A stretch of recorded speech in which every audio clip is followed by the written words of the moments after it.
And we live. Yeah. Yeah. All right. We live? We live. Yeah, we're on. All right. So we were just making this video. We had a little technical difficulty, so we're back on. Let's just take it from the top. All right. So what we're trying to convey in the past live video that hopefully we get people back on here. But right now in Minneapolis, as you know, what's going on? There's a lot of rioting, looting. Protests, things like that. Protests, I'm not saying are bad, but obviously rioting and looting are not helping the cause. And the main reason we were just saying that this is because everyone's reacting to the situation, and there isn't nothing set up that was for us to be proactive and being prepared for a situation like this. And so that's kind of what we were trying to convey in the past video, but I forgot what I said. So yeah, well, but moving forward, it'd be a great conversation. Yeah. So John, you were telling me, like, for example, in how you view just like the boiling up of so many different things from COVID happening to just in general, just tension, tension in society. So right now, you have communities that are highly impoverished. And then you're coupling that with the COVID-19 that is hitting a lot of communities very hard, a lot of families very hard, and then you have the constant death of black men by the hands of, the people that are there to protect and serve the community. And so when you have something like that, a lot of emotions boil over when it comes down to this happening, especially when it happens in your community in front of a place that, is a staple in the community. Cup Foods has been around since I was a kid. I know I used to frequent there when I was a child. And so for something to happen there, it's like, wow, like that's a total violation. And then you have, a lot of people that don't have a lot right now. You might not be working as many hours at your job, or you might have got a loss in pay. You might be laid off. And so for something like that to happen, now you have all of this anger that's been built up leading up to this. You have months and months of, just dealing with the fact that we've been hit hard by this virus. It's taken out a lot of people in communities. People have lost family members from COVID. And so now, just to add on, to that same wound is someone dying in your community, especially unarmed man over something as little as $20. And so now you feel like it's a violation, you know what I'm saying, to your own, humanity. And so that's why you have a lot of people right now angry, upset, and it might not only just stem from what happened to George Floyd, but I feel like a lot of this is a lot of pent up anger, not knowing how to like really deal with emotions in a positive manner to where if this were to happen, we would know what to do.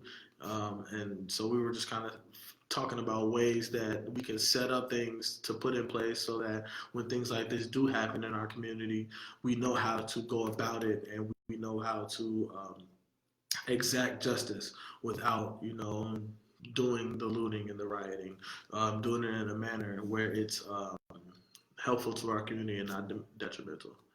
Yeah. Yeah, and then talking about how if we don't change anything and how the community, both, in the police force and then community in general, how we're able to operate at a higher level and have, conversations about how to create systemic change. If we don't do anything about it, I mean, I don't see how a situation like this wouldn't happen again. Like, it's this unfortunate, nasty cycle that we're in, but it's like for those of us who want to take responsibility to support the community in levels that is required, this is the kind of conversations that John and I and some others have been having today. Yeah, one of my main points that I was trying to convey on one of my Facebook statuses was that there's a psychology behind them constantly showing images of young black men dying, black people in general dying in the media, in the media specifically, and how like it's a phone image, taken off someone's phone, but now it's on every every media outlet, and they're showing it to you constantly, and it takes me back to the times where we were getting lynched, and you would have lynched photographs of black men that were lynched in newspapers and magazines, and so there has to be a reason why they want to show you those images. I'm not saying that other people don't die from police brutality. I'm not saying that back in the day, other races weren't lynched. But I'm just saying there has to be a reason why they constantly want to show you black people that are either being murdered or have been murdered, and they want you to feel something about it. And I was trying to say is that when you come from a community where you believe that the police are there to protect and serve, then you're looking at it as, well, if we get these images out to the masses, then now we have people that are aware of the treatment of people of color in these communities, versus, I mean, if there's a system behind what's going on, then it's more like, oh, okay, we see that you're doing your job. We're seeing that you're making sure that what we pay you for is happening, and that is to make sure that you keep these people in these communities in check. And so that's how I personally feel, is that sometimes the police are doing their job when they're taking out a person of color, which is horrible to say, but I mean that's been the how policing has been since the start of the police force in itself. It has never been in place to protect and serve us. That's why we have so many people that come from these communities that say, "Yo, I want to join the police force so I can change what is going on." But the thing is that it's the system itself that the police system itself that allow this to continuously happen. Is how they're being trained. It's all of these things. What you see on the surface, where it's like, oh, an angry cop, went and killed another black person. It's no, it's a system that is in place where it's you go to these communities and you're expecting someone to be either violent with you or to be a danger to you. So you're going out with a reactive mindset. Not a reactive, a proactive mindset to where, okay, if anyone gives me any resistance, then I need to make sure I give them. You might not want to take lethal force, but you're looking to apply some type of force or some type of pressure. Mm-hmm. And I feel like that's what happens a lot in these cases, is that it's people that are going out expecting someone police are expecting someone to be resistant because that's how they're trained.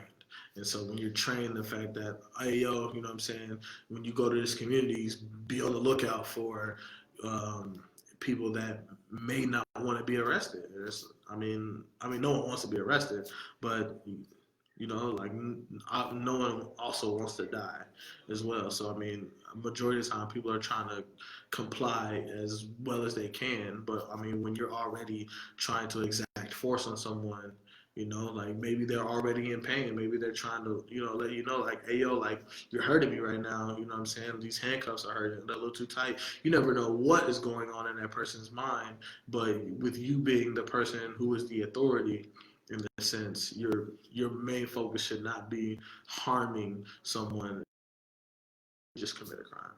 Mm-hmm.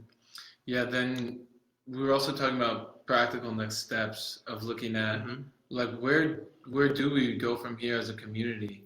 Because it's not like you can just change the entire system overnight, but through one-on-one conversations, through small groups and people coming together, looking toward what is practical solutions. I want to touch a bit on that too. So we were kind of just talking about just basic education, and I know you probably hear that all the time, but what we're trying to convey is understanding how to voice your opinion, how to express your emotions in a proper manner, and then all that really comes is being able to understand what is going on. And so I like to talk about how working with youth and getting the youth to learn how to organize better.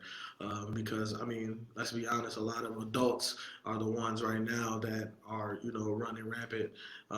You know, ages 18 to 25 right now. But I know that I can't say for sure. I mean, I haven't really been out there, but I didn't really see any minors out when I went to a few of the protests. But I know that moving forward, if we continue to move the way that we're moving, then they're going to react the same way that we're reacting to these situations if we don't educate them properly on how to organize, how to create goals for when something like this does happen. I feel like that's what we're lacking right now is that leadership and learning how to take leadership and move in a unit manner because that's what you're seeing. You're seeing a Target over here being broken into, an AutoZone being broken into, blocks away. Businesses are being taken out.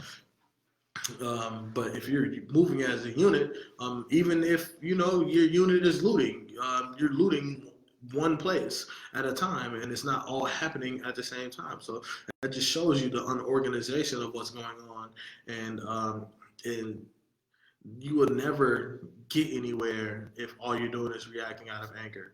But if you are proactive and have a plan for, all right, the next time something happens to where we feel like we have been violated as a community, we're going to come together and we're going to exact justice.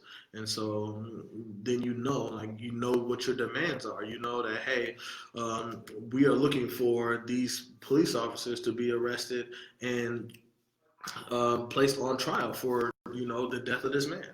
But until we can have those, we're always going to have um, situations like this where the cops get off because we're not approaching it in the way that we could possibly be approaching it, and and and so and another thing we were talking about was just taking that time to get in our own community and volunteering in our own community and not leaving it up to politicians to make impacts on our community, but taking it upon ourselves to impact our own communities. And so, Yeah, in from that sense of we're talking about like a prototyping this idea of a community center, even one by one, just getting in the youth and just other people who are looking for change, looking for practical next steps, and then empowering people with the right tools, the right books, the right resources to understand, okay, how does politics actually work? How does law actually work? How can we go in and like from a system perspective, change something like the police force. Get people trauma informed so we can understand why this happens so it doesn't happen again. So it is that next foundation, like step by step by step by step, building that. And that's the way forward that I see. Yeah, and that's the way forward that I see is with the youth, because as society progresses, they'll be able to teach their youth the proper steps and the proper ways. Because I'm not saying that we're all a lost cause that that are adults. I'm just saying that right now we're focusing on the future. And if we're focusing on the future, then we need to be setting up that foundation because right now it's too late when it's already something that has happened. When we're already reacting to a situation, that means it was too late. We weren't prepared. We weren't prepared for this, and so that's why we had the looting and the rioting because we don't have something in place to when all right, next time this happens, we come together and say, hey, this is what we're going to be demanding. This is what we're looking for. This is what we're going to be expecting. And then even having something like that in place and the government knows or the mayor knows or what I'm saying, like when they are aware, okay, that there's an organization that if something were to happen in this community, then they're going to come and they're going to make demands. They're going to let us know You know what I'm saying? What justice looks like to them. And that's what we're lacking right now because we don't know what justice looks like to us because we're just like, hey, they need to pay, and so now we're running around, we're angry, Yeah. Yeah. And then I'd say the last part is like anyone who wants to discuss more practical solutions, what it looks like to build community and be a coherent whole operating, where we can all move forward together. That's I know what I'm looking for. Yeah, that's definitely what I'm looking for as well. So make sure you just let us know, man. Come hit us up, man. You know my name, man. Or you didn't tag me in the video, but I'll tag you. They'll tag me in the other video, on videos for sure. Thanks, John. All right, man. Thanks everyone for watching. Have a great day. Peace. My shit.